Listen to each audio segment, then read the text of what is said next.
নিজের অতিরিক্ত লম্বা গলা নিয়ে লজ্জিত জিরাফটি হঠাৎ মেঘের উপরে এমন কি রহস্যময় দেশটি আবিষ্কার করলো যা পুরো বনের পশু পাখিদের ভাগ্য বদলে দিল। এক বনে বাস করত এক লম্বা জিরাফ, যার নাম ছিল জিমি। আর এই জিমির গলাটি ছিল অন্যান্য পশু পাখির চেয়ে অনেক বেশি লম্বা।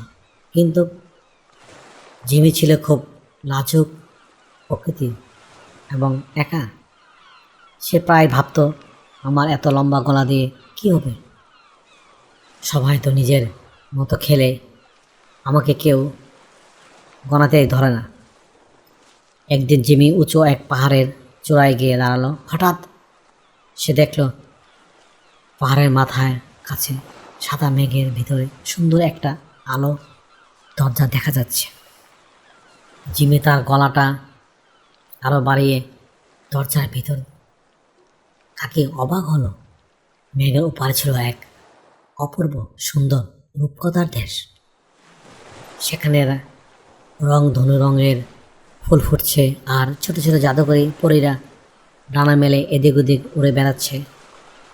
এক জাদুকরী পরী জিমির কাছে উড়ে এসে বলল, স্বাগতম জিমি, আমাদের এই মেঘের দেশটা বড্ড উঁচুতে, অন্য কোনো পশু এখানে আসতে পারে না, কিন্তু তোমার এই লম্বা গলাটার জন্যই তুমি আমাদের বন্ধু হতে পেরেছ। জিমি এতে তো মহা খুশি।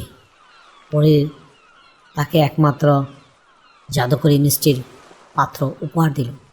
সেই মধু খেয়ে যে কোনো প্রাণীর মনের দুঃখ কষ্ট ক্লান্তি এক নিমিষে দূর হয়ে যায়। মিষ্টি মধুর পাত্রটি নিয়ে জিমি পাহাড়ে নেমে এলো, কিন্তু নিচু বনে পৌঁছে সে দেখল বনের নদীটা শুকিয়ে গেছে।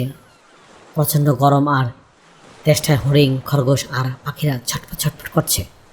জিমি আর এক মুহূর্তের জন্য দেরি করল না।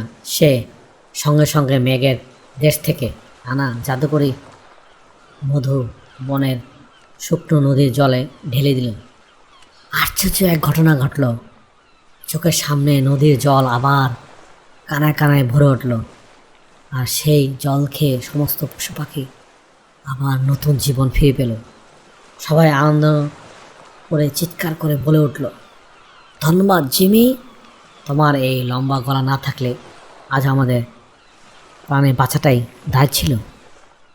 জিমি হেসে বলল, আমি এতদিন ভাবতাম আমার এই লম্বা গলাটা কোনো কাজে নেই, কিন্তু আজ বুঝতে পারলাম ঈশ্বর যা তৈরি করেছেন তার পেছনে কোনো না কোনো ভালো কারণ আছে। সেই দিন থেকে জিমি আর একা রইল না। বনের সমস্ত পশু পাখিরা তাকে নিয়ে মেতে উঠল, আর জিমিও রোজ মেঘের দেশ থেকে জাদুকরী আলো এনে বনের সবাইকে আনন্দ দিতে লাগলো। ঈশ্বর আমাদের যেভাবে তৈরি করেছেন তার মধ্যে কিছু না কিছু বিশেষ গুণ লুকিয়ে থাকে। নিজের শক্তিকে চেনা আর অন্যের উপকারে লাগাই হলো আসল গুণ। হ্যালো বন্ধুরা, আজকের গল্পটি কেমন লাগলো কমেন্টসের মাধ্যমে নিচে জানিও।